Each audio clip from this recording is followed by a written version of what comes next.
Every day you are hearing all these things about AI, like AI did this, AI did that, a new update of Gemini launched, ChatGPT 5 released, Microsoft Copilot updated.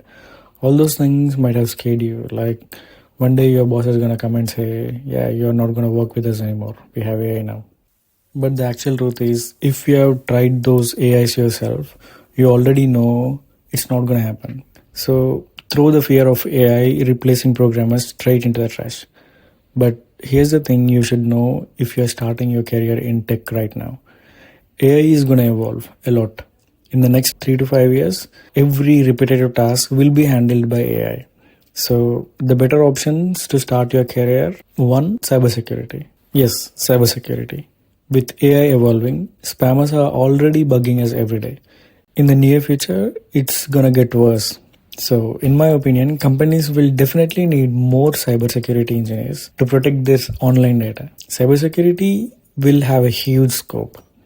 Number two, AI engineer, the one who actually builds AI. As the future becomes more AI driven, a lot of companies will want to develop their own AI. Number three, data scientists. Yes, AI is smart, but it's only as good as the data it learns from. So data scientists will be needed to feed proper, clean data. Without data scientists, AI can't learn the actual facts. Number four, DevOps and cloud engineering. Big companies run massive apps with thousands of users. AI might write some code, but you still need humans to keep everything running 24/7 without crashing. Yes, so here's the real deal. AI isn't killing tech jobs, it's changing them. If you just know how to write basic code, you will be left behind. Don't fear AI. Become the person who masters AI, not the one who gets replaced by it.